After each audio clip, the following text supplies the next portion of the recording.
What's going on, everyone? My name is Nicholas Merton here at DataDash, and today is November 10th of 2020. Well, folks, I hope you are having a fantastic day wherever you are. And in today's video, we've got three key talking points that are critical to know about in the cryptocurrency space. We've got a critical support line Bitcoin is testing right now that could lead to a massive correction if we break through. We've got a potential for altcoins to make a major reversal here over the next few weeks as we prepare for the next wave of the altcoin cycle. And last but not least, for those interested in the institutional adoption of cryptocurrencies, one of the billion-dollar hedge fund managers out there on the market, who a lot of people like myself look up to, he is now admitted to a position in Bitcoin. So we're going to be talking about this continued institutional wave and the potential to see an ETF sometime in late 2021 to 2022. All right, so let's go ahead and dive into it. Enough rambling. Taking a look over the last 24 hours, we can see the vast majority of cryptocurrencies are in green territory at the moment, with a few exceptions down in red or neutral territory. But for the most part, we can see what kind of plays are leading here. Some of the older plays in the market, Civic, Golem, Decentraland, and also some of the DeFi plays like Yearn Finance and Aave. We've been continuing to see altcoins hold up relatively well after a couple bloody weeks as Bitcoin had continued to surge to having one of its best rallies in a long period of time, as we've continued the broader positive trend here for cryptocurrencies over the last year. Now, let's go ahead and just analyze here first and foremost what I talked about first, which is the critical support line for Bitcoin. You guys know that I tend not to really care too much about short-term timeframes. However, it does play a role of importance when prices providing significant signals that the short term is where the market is watching right now, especially during these heightened periods of fast movement. We do want to shrink our time frames if we're trying to trade these markets. And the second thing as well is that as we're continuing to coil in here, we have a very interesting pattern that's coming into play with relatively similar highs but slightly lower highs, and also rapidly gaining higher lows. This is settling in with a wedge. It's creating a wedge of price, coiling in the highs and the lows here for Bitcoin. And what we can see is since back here on November 4th, when we had the secondary portion of the surge, I'll go ahead and just take a step back here. We can see we had the first wave here back from early October, going from $10,600 up here towards a midway range of around $13,000, and after setting a few consistent higher lows and higher lows and higher highs. In this case, we started the secondary portion of the cycle back here on November 3rd, around November 2nd to November 3rd. Right? But jumping back to that 1 hour chart, keeping focused here, we've got a critical range here. We've obviously seen the secondary portion of this short-term cycle. And when you usually have the secondary portion, you usually are expecting the correction to come around. This is something that a lot of people are talking about, a lot of people are worried about, which is that, oh my God, Bitcoin's gonna, possibly fall over and start selling off like crazy and losing a lot of the secondary portion of the cycle, coming back to this kind of mid-range here for some support around 13K. Now, is that a complete possibility? Absolutely. The thing, though, I want to tell you all to watch, though, is that it's probably not likely to happen if we cross above this line before we cross below this downward line here, this line here on the support range. So keep an eye on that. And it's not that if we cross through this, we're going to lose everything or Bitcoin's going to zero. It's just something to watch. And it is going to increase the likelihood if we come down below this line before we get back above here and possibly make this range a support up here, or generally showcase at least another 2 to 3 days of sideways price action. Markets can move sideways as well. It's a critical thing to keep in mind. I'm just saying that we are going to have a heightened increased chance of a correction here in regards to this line of support if we break it. Now, the number one thing I want to talk about outside of just Bitcoin here is really focusing on altcoins, because guys, I think at the end of the day, Bitcoin can make 10% moves to the upside or downside. Yes, it can be very shocking to see that happen in your portfolio. I tell you all, the best possible thing that I can share with you all is to ignore what Bitcoin's doing in the short term, right? We're going on the estimation here, just to put it plain and simple, that Bitcoin over the next 2 years in this case, right? It's actually 2 years from now, we're expecting Bitcoin is going to be topping at around anywhere from around 100 to 200K, right? If you take it at its current price in this case, you're talking about multiples upon multiples of returns from its base valuation right now. Even if you were just to start today, many of you have already bought Bitcoin cheaper than where it is now, right? I digress. All right, we know that Bitcoin's likely going to go up. What we need to watch for here is how we can actually outpace Bitcoin. This is the exact same thing you'd want to do as an investor trader in traditional markets than just buying the S&P 500. You want to see if you can pick a few companies that are going to actually outpace it. Not many people can do it, so we have to be smart about it. Same thing here with altcoins. But altcoins, generally speaking, are a little bit more predictable because we have major metrics like altcoin dominance or the inverse of Bitcoin dominance to see how things are going. And back here on November 5th, we had what cannot be denied as a very significant bottom in the market. Taking a step back here, looking at the daily, we had an engulfing candle here, a near engulfing candle on the downward move here on November 5th. Here on November 6th, coming back and re-aiming against it. And we've come up here to hold support at a very critical range, right? This is a range that we contested for a long period of time, right? When we come up in this range, we tend to have resistance and close down in price, but we're getting very close to this general range between 35 to 36% that we held and then moved up towards higher levels for altcoin dominance. The more we continue to see this hold above 35% is going to be more and more of a signal that you and I have to get ready for an altcoin cycle when it comes to diversifying our portfolio. Now, many of you know that I've been very vehement about talking about what projects and sectors are leading. It's not rocket science. A lot of it is decentralized finance. A lot of it is oracles. But for those of you who are interested, and what I might be, watching here over the long term, we are going to be doing our altcoin 2021 video. It's been a long time. We did the 2021 like way back in mid 2019, so that will be coming soon. And if you want to see it, hit the subscribe button, hit the bell icon. Make sure as well that you've got your notifications popping up. There's, I think, a tutorial online. If you guys aren't getting your notifications for videos, there's a tutorial online you can watch. Just look it up on YouTube. That'll showcase how to actually properly get your notifications. Sometimes, even if you hit the bell icon, even if you smash the like button and the subscribe button, sometimes it doesn't work. I don't really know what's going on with YouTube. They've been very antsy about that over the last few years, but don't want to talk too bad about YouTube. Last thing I want to talk about here also is the correlation here with what we spot here in regards to the actual growth in altcoin market cap when Bitcoin is either increasing or declining. Right? It's one thing to look at altcoin dominance here. It's good to see altcoin dominance rising if you're in the altcoin market, but it doesn't mean you're actually going up in value. So when did we see the actual substantial growth here from November 4th at late night around November 4th to almost peaking towards November 5th, right? All the way up here to November 7th. This is a really good question to focus on here. Where did we see this increase in valuation from 138 billion here towards around 159 billion?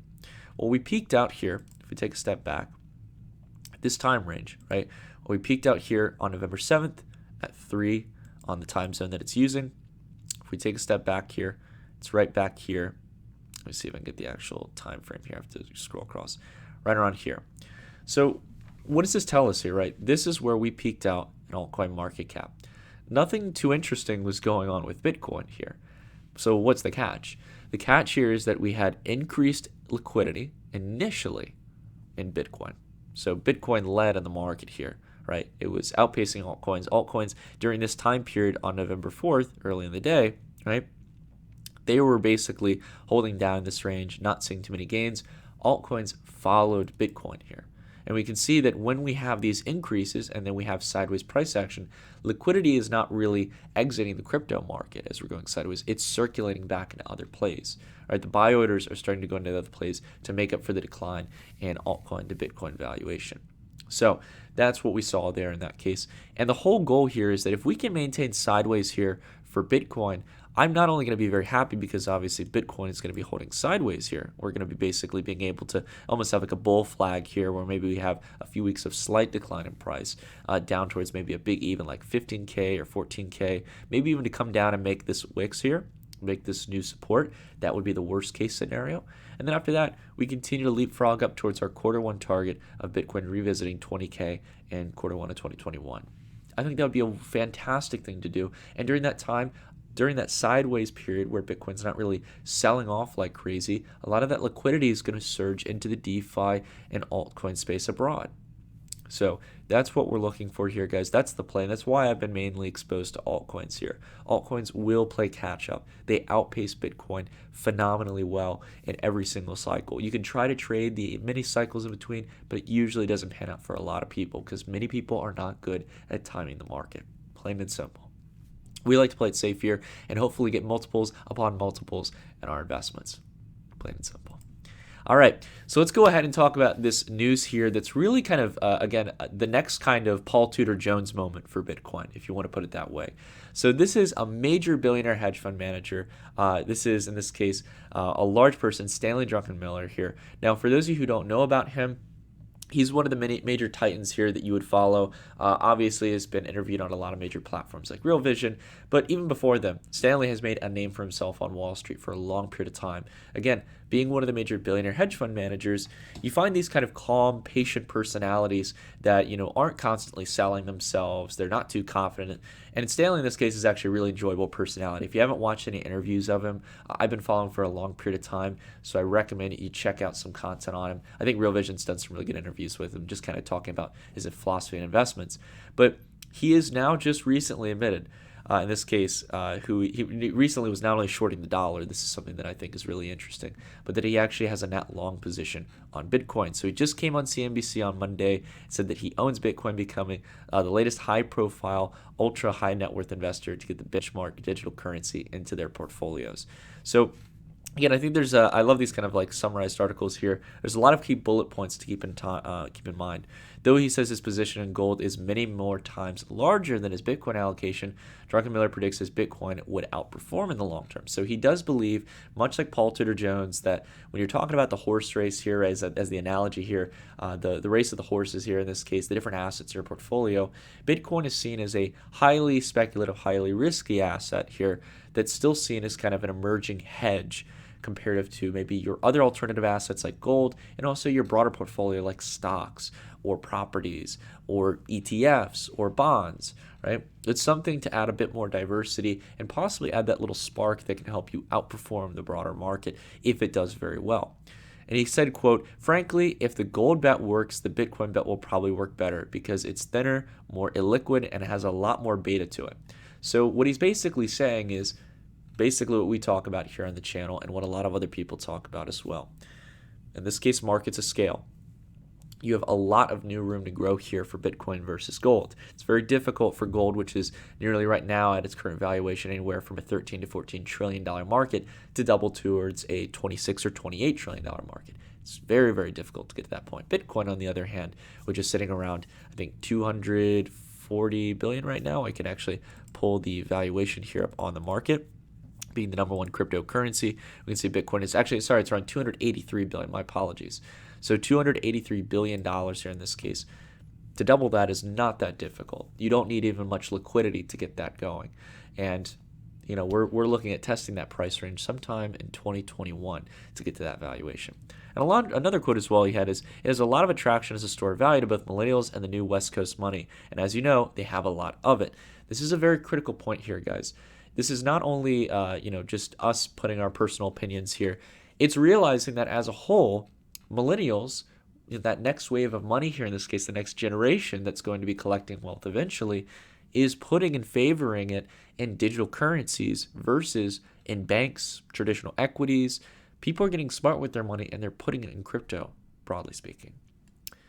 So what does this lead us to in the sense of kind of an overarching kind of positive narrative to chase in 2021 and 2022? You guys remember what people were talking about 5 years ago? People were talking about, people were talking about the Bitcoin futures. That was kind of the thing that we kind of clinged on to at the time, what investors got really excited about. But what people were really betting on in 2017 and wanted to see for a long time is a Bitcoin ETF. We haven't revisited this topic in some time, but now it is becoming increasingly likely that we are going to see a Bitcoin ETF sometime between 2021 and 2022. I'm going to play the conservative estimate and say that it's going to be a lot like the Bitcoin futures of the last cycle. Bitcoin futures were finally released in late November to, I think it was mid-December, between the CME and the CBOE, right before the market peaked out. Right as the futures launched, that was about when we had seen the market peak out. So what is this going to be? It's going to be another buy the hype, sell the news event for this cycle. There's going to be a lot of overt buying. Bitcoin's price is going to probably go very parabolic as we not only break past 20K, but as we start to build up the assumption that we have very soon a Bitcoin ETF coming to the market. And this is showcasing due to market demand. This isn't just me speaking, guys. It's not me just being biased on crypto. JP Morgan recently put out a really solid analysis. It's a very simple one, but just basically going to show here that the inflows of new share issuance, right, the shares outstanding for Bitcoin-based ETFs or ETNs, such as Grayscale's Bitcoin Trust ETN, have far outpaced any growth in gold. We haven't been seeing that big of a surge here for gold, even at a time where people are getting more and more interested in it. Right? It started to flatline here over the summer. Bitcoin's interest, on the other hand, has in this case gone up another 25% from back here in July. This is the kind of growth that we're looking for. And again, it showcases here that there is massive institutional demand. Now, here's the important thing. People say, well, Nick, there's an exchange traded note. What's the difference between an ETF? Why would that be such a game changer versus Grayscale's Bitcoin Trust? It seems like it's doing fine. Well, it is doing fine for a good select few people. And that is what we talk about commonly, which is accredited investors. If you, for example, are managing $1 million portfolio, in this case, and you have over $1 million in total net worth, then in this case, Grayscale's ATN works great for you because the minimum investment requirement is $50,000. The sponsorship fee, in this case, to actually hold and reserve the Bitcoin and be able to own the shares, you're going to owe 2% annually. Most people are used to that, paying hedge fund fees. And it's just generally for accredited investors. So either you need to make, I think it's around $300,000 for 2 years in a row, or you need to have $1 million net worth through your assets. So again, I don't think that people really understand here. This is the limitation here for Grayscale's ETN. It's a great product. Grayscale is an awesome company. They've done a phenomenal job of pushing the boundaries here. And I have no doubt they're going to be one of the major candidates for a Bitcoin ETF. They've got the reputation for it. But the key point here is that when we're able to remove this limitation here with an ETF, when we're able to hopefully get the sponsor fees down a bit as there'll be more competition on the market and get rid of the removal of credit investors, you can now have someone take $1,000, $5,000, a couple $100 on a platform like Robinhood or their brokerage account or their major retirement account and be able to own some Bitcoin, as well as Ethereum, as well as other cryptocurrencies down the line. And that is extremely exciting in the sense of inflows and demand for Bitcoin as an asset, especially if it's like Grayscale's ETN where it's physically backed. I know there's no physical Bitcoin, but you get my equivalent point here. It's basically meaning that they actually own the Bitcoin for the shares that they issue. That is going to be the critical thing we need to watch for. Because if there's demand, these ETF product makers are going to issue these shares and they're going to buy them up on the market to back these actual financial products, which I'm very, very excited to see, guys. Hopefully that will be the outcome here, but we'll have to see as time progresses. And I think it's just so awesome to see this wave of institutional demand that's coming into the market. And I hope you guys are as well. And last but not least here, guys, to close off the day, I want to spend some time to take a look at a project known as Parsik. They're one of our sponsors for today's video, and they had a lot of incredible news coming out over the last 2 weeks. So for those who don't know about Parsik, I think it's a really cool company. It's the reason why we have them on the channel here. And the reason why is because they're building an if this, then that kind of product for the cryptocurrency space. So basically taking very functional logic here and being able to connect the blockchains that we know of over the world, such as Bitcoin and Ethereum, to common applications that we utilize. So you can see here that they connect with integrations with Google Sheets, Telegram, Webhook, CryptoRank, a lot of major applications here. So a great example of this, just to give you all an idea of what Parsik does, would be, if, for example, Bitcoin is sent to this address. In this case, I receive a notification in Telegram, or I get an update in my Excel spreadsheet. Things of the sort like that. That could really leave a lot of applications to be developed. And as they get more integrations, I'm excited to see what kind of things they do with it. But there's a lot of exciting news that I want to dive through here. They not only recently launched the Parsik token metrics here at Tokenomics that I highly recommend you go ahead and read through. I probably won't be able to detail everything all in one, but there is a simplified nutshell here that actually gives you all of the major things here. They have public projects that are integrating with PRQ, the token here for gamification for greater use. User data and PRQ, the more you need to monitor the PRQ, you need to hold. So in this case, the basic proposition here with a lot of these platforms, we're seeing this with a lot of the major kind of backend providers for DeFi applications and applications in the crypto space, or dApps, broadly speaking, is that the more you want to utilize this application, the more you want to query or basically make calls like this, maybe for example in that Telegram notification application that I talked about earlier, then you would need more of the token PRQ. Outside of this as well, I wanted to go ahead and dive into the interesting fact that Binance has made an investment in them as they're continuing to develop Binance Smart Chain. Binance has invested over $100 million in 11 different projects, Parsik being one of them. So again, if you're looking for kind of a quality filter here to see some of the interesting projects that Binance, one of the major head honchos in the crypto space, is looking down on and stuff, they're looking at Parsik here. Again, IFTTT, if this, then that. Again, I use a lot of applications like this in the traditional worlds for more kind of traditional applications or setting up webhooks for my Discord. And in this case, I understand the value proposition of Parsik. It's going to be very beneficial to the blockchain space to have kind of a functionable layer here where we can have certain scenarios that integrate and crossbreed, crossbreed not only between the crypto world that's a bit siloed with the traditional world of infrastructure, which is siloed in and of itself. So being able to connect these two worlds. And last but not least, as we all know, Chainlink is one of the major Oracle providers in the crypto space. I've been a big fan of Chainlink since back in 2018. And we now have a really interesting partnership here where Chainlink is working on price feeds to be utilized as smart triggers for its platform through Chainlink. So this is really exciting to see. You guys can read through the press announcement here that actually just came out yesterday. So it's very, very exciting news. And I just love, again, to see not only Chainlink continuing to maintain a presence here in the space, but also for Parsik to build such a substantial relationship and making sure to bring in the power of price feeds from Chainlink's oracles to actually build value in the world of Parsik. You're going to want to have oracles. You don't want some centralized point of information bringing in this price feed data. So it's going to be very valuable for something like Parsik to actually maintain elements of decentralization in its service. So for those of you who are interested, check out the link down below. I'll leave it down for you guys in the description. But that being said, everyone, thank you all so much for watching. I hope you all are having a fantastic day wherever you are. And until the next video, I'll see you all in the next one.